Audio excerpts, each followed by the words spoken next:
Ka huti mai anō. Hei te rua marama ka tū te whakanuitanga ahurea rahirawā atu o te moana nui a Kiwa.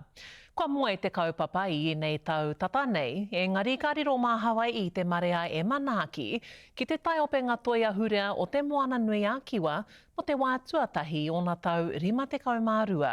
Kei a Ethan Oneroa ngā whakamārama tuatahi, ia tātou ka whakatoetoe atu ki te hui ka meha meha pai nei. Tulo, tulo, tulo.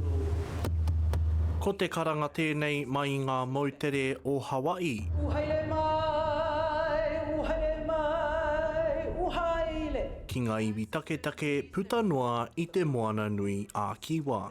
Haere tātou, haere kotahi tātou ki Hawaii ki kei raro i te maru o tērā kaupapa. He here ngā kura, he here ngā tangata ki Hawaii. Ko te tikanga i a mā te iwi o Hawaii, te mana whakahaere mō te kaupapa nei e whātau ki muri. He tuatahitanga tēnei mō rātou.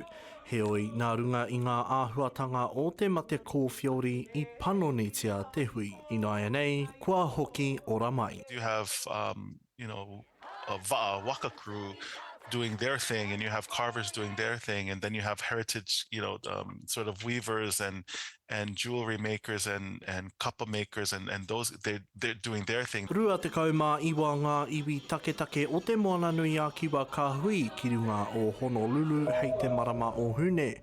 Kei roto i te rōpū nei ko ngā tohunga toi o mua o Nāia nei hoki. Tui aki tērā.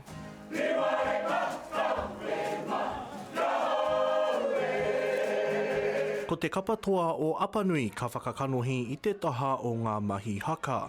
I wānanga mātou i kirikiri roa, i tāmaki makaurau, i konei i te whanganui ātara ki te tatu, ki te tūtaki atura, ngā kaimahi ki te whakatakoto atura tō tātou māhere, tō tātou rautaki.